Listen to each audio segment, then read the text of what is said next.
Okay, I'm a little annoyed right now. A little annoyed.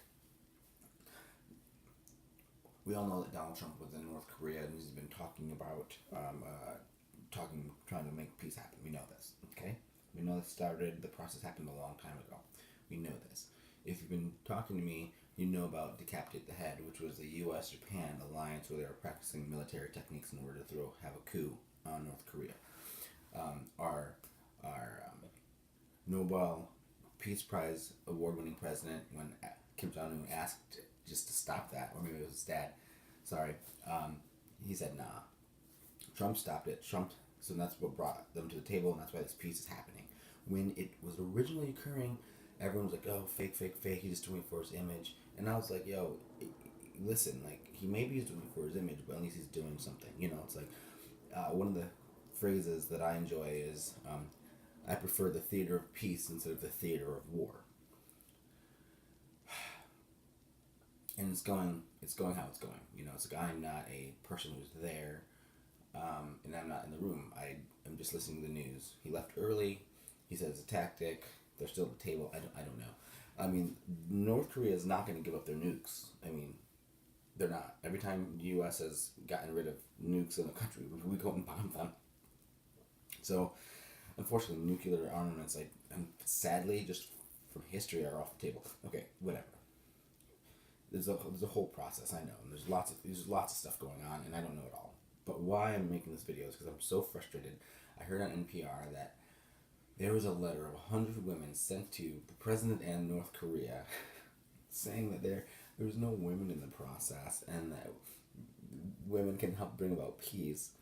And they're trying to shoehorn their way into the peace process.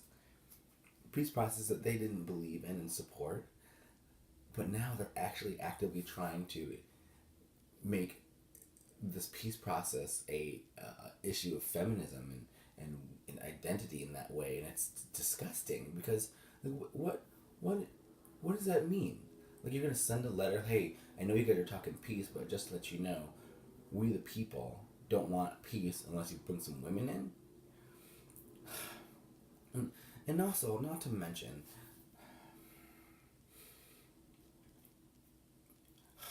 okay, I'm just upset that I don't have enough information.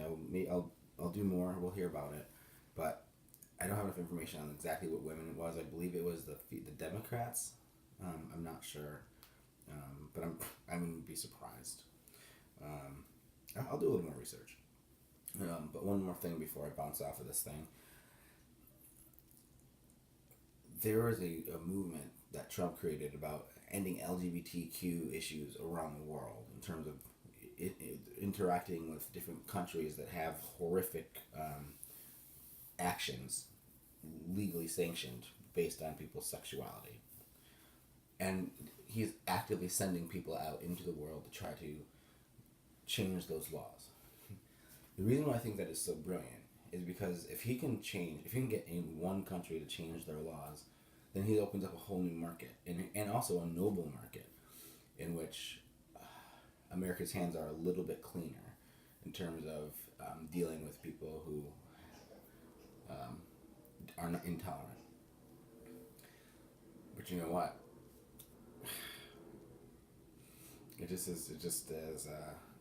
It's funny that there's such goodness happening in the world,